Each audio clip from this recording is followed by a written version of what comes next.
Why do some patients with cardiac ischemia have ST elevation while others have ST depression? We'll understand in this particular video. I'm Dr. Naman Agrawal. Let's get started.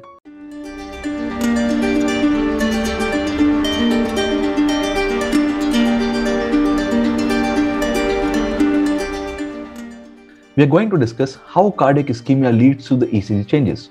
The heart is supplied by various coronary arteries, which arise from the aorta, the right coronary artery, the left coronary artery, which then further divides into their branches of the left anterior descending, left circumflex. And these coronary arteries in turn have their own smaller branches, which supply the whole of the myocardium. If you take the cross section, you will see that these coronary arteries run in the epicardial surface, and the branches of these coronary arteries go from the epicardium to the subendocardial surface to supply the whole of the myocardium. The very luminal endocardium is supplied by the blood which is present in the chambers itself, but the rest of the subendocardial surface, the rest of the myocardium and the epicardium is all supplied by the coronary artery. Now imagine that there is an occlusion of the coronary artery. There could be two situations in which there is a stenosis or a partial occlusion. In such a situation, you will see that the blood flow to the branches decreases, and hence the most distal part, that is the subendocardial part, becomes ischemic. And there is another mechanism that there is a complete occlusion of the coronary artery. So if this artery becomes completely occluded, no blood will be able to reach in any part of the myocardium in this particular territory, and hence this leads to a transmural ischemia. So depending on the complete versus incomplete occlusion, the ischemic territory varies. A partial occlusion leads to a subendocardial ischemia, and a complete occlusion leads to a transmural ischemia. Now, why are we stressing so much on these two mechanisms? This is because the ECG manifestations are very much different. And this brings us to the concept of injury current. Now, normally what happens is, if this is a myocardial cell, it is positively charged outside and negatively charged inside. When there is depolarization, there is a negative outside and positive inside because of the influx of positive ions. Now, if a part of the myocardium is injured, this leads to the membranes being leaky, and hence the charge leaks from outside to inside, and hence they become negatively charged, just like a depolarized tissue. For example, you can see this red part is ischemic, and this acts like a depolarized tissue. Now, once there is a depolarization in one part of the heart, this leads to an electrical potential difference. This leads to the generation of injury current. Now, let us consider the first situation where there is partial occlusion. So, if you remember, when there is a partial occlusion, this leads to a subendocardial ischemia. And if there is a subendocardial ischemia, the injury current starts flowing away from that injured myocardium. If we consider this particular lead, which is facing this side of the heart, what you will see is that even in the resting state, when the rest of the heart is yet not depolarized, you will see that there is a persistent current in the direction of a facing lead, which means that if this was the initial baseline, what happens is that even at the resting state, there will be a residual positive current. So the baseline actually shifts upward. Now, once there is a complete ventricular depolarization, as you can see in the second figure here, the QRS complex will be formed. Now, if you want to understand how the QRS complexes are formed and how normal depolarization takes place, we have a separate video discussing that. Do check the link in the description below. Now, after the depolarization is complete, that is at the end of the QRS complex, you can see that the whole of the myocardium is depolarized. Even the injured part is depolarized and the normal part is also depolarized. So there is no net current which can be detected by this electrode. So this point returns to the 0 millivolt. That is the actual baseline. Now the repolarization takes place, that is the T wave is formed. Now once the T wave is formed, what will happen is that again the same situation happens. Rest of the heart becomes normal, but the myocardium which is injured continues to emit the injury current. So hence this lead again will detect a positive current, and hence it will return to a certain baseline. So as you can see, the whole of the baseline gets shifted upwards, except for the J point. This is called the J point. That is the point where the QRS complex finishes. So at the J point, the ECG returns to the actual baseline where it should initially be. But since we do not have that actual baseline on the 12-lead ECG recording, what we see here is an ST depression with respect to the perceived baseline in that particular patient. And hence the partial occlusion leads to an ST depression on surface ECG in the leads which are facing that ischemic part. Now coming to the complete occlusion, if you remember, the complete occlusion leads to a transmural ischemia. The whole of the wall becomes ischemic. Now again, considering the same segment, if this area becomes ischemic completely, and you know that the injury current flows away from the site of injury. Now you can see that the current flows away in both the directions. If you consider the same lead which faces this injured part, you'll see that now the current is actually opposite to the direction of the electrode. So again, if we consider a 0 millivolt actual baseline, at the resting state, when the rest of the heart is actually not depolarized, you will see that there is a current which goes against the electrode. So this leads to the shifting of the baseline below the 0 millivolt mark. Okay. Once there is a depolarization, the development of the QRS complex happens.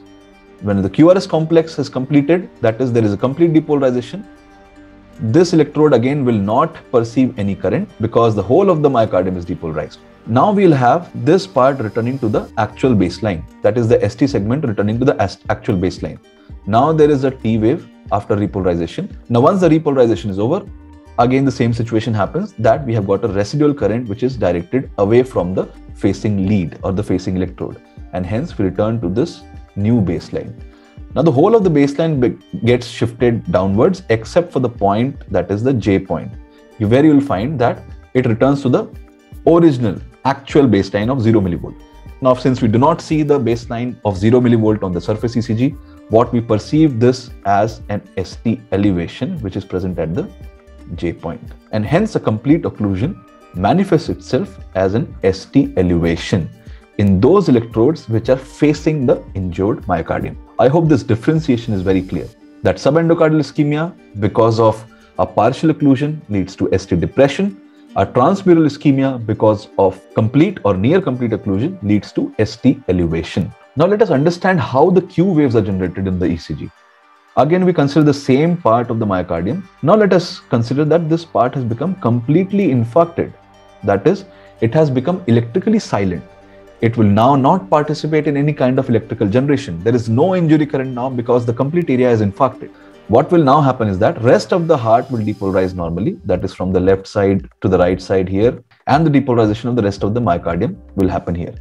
Now if we take a lead which faces this particular segment here like this, what we will see is that negative deflection, which is a manifestation of the reciprocal electrical activity. Now since this part is completely electrically neutral, you will not have any deflection because of that, and this leads to the generation of a Q wave. Once a part of the myocardium is completely infarcted, it actually acts as an electrical window to the other side of the heart, which is picked by the lead on that side as a negative deflection. So this leads to the generation of a Q wave. Sometimes what happens is that conduction system can also get involved in ischemia, and the ischemia of the conduction system leads to variations in the flow of the current to the ventricles. This can also lead to the development of Q waves. And hence the Q waves are not only seen in case of complete infarction, can also be seen within a few minutes in the ECG of cardiac ischemia because of the ischemia of the conduction pathways. Now once we have understood the generation of ST elevations and ST depressions, we also need to understand that the ECG manifestations of cardiac ischemia are very time sensitive and they progress with the time. You can get a patient with cardiac ischemia at any particular point during this natural course. So you must have an understanding of how the ECG changes of cardiac ischemia progress with time. So the first ECG manifestation of cardiac ischemia is an abnormal repolarization, and this leads to the presence of hyperacute T waves. As you can see, these are bulky, tall T waves which are even taller than the R wave here. So these typically occur within seconds to minutes after an acute occlusion of the coronary arteries. If you allow the occlusion to continue, this leads to an ST elevation after a complete occlusion, which we have seen why it happens. This further leads to an increase in ST elevation. You can see that the ST elevation has increased further, and even here you can see that there is a very significant ST elevation. In the second ECG, you can see that the QRS complex looks fairly okay, but in the third one, QRS becomes distorted towards the end. This is called as the tombstoning, and this is a typical feature of an ST elevation myocardial infarction. If the ischemia persists, you can see that there is a loss of R wave. The R wave will be lost, or the R wave becomes very small. ST elevation is still persistent, but now you start developing T wave inversions, which are usually terminal to begin with, which can progress to a total symmetric T wave inversions like this. You can see that the T wave is symmetrically inverted. You will see that sometimes the ST elevation can persist, sometimes the ST elevation can actually settle down. If it is allowed to further progress over days to weeks, you will see that various morphologies can manifest. In the first form, you can see that there is a Q wave, a wide Q wave, and the ST elevation has more or less settled and the T wave has become normal. The second way in which the things can evolve is that the ECG returns completely to the baseline and there is no development of Q waves. The third way of progression is the same as this one. You can see that there is persistent Q waves, there is a persistent ST elevation and T wave inversions. These may keep on persisting over a long term. This is how the various ECG changes actually progress after cardiac ischemia. So it's very important for you to understand these ECG changes so that you can interpret that what is the possible time course after ischemia that you are seeing the patient now. So if we have to recap the points from this particular video, the myocardial blood supply is from the epicardium and it supplies down to the subendocardial part. A partial coronary occlusion leads to subendocardial ischemia, which is manifest as ST depressions. A complete coronary occlusion leads to transmural ischemia, which further leads to an ST elevation. The Q waves suggest completed infarction. However, early Q waves, that is within few minutes of myocardial infarction, can also be present because of conduction pathway ischemia. I hope this video was helpful and you could understand the generation of ST elevations and ST depressions, which you see so commonly in the clinical practice, but you must not have thought that how these are formed. If you liked the video, do hit the like button. Subscribe to ECG Sadhana for more such interesting concepts, cases, and discussions about emergency ECGs. If you want me to make any video related to this particular topic, do let me know in the comment box below. Until then, stay healthy and keep saving lives.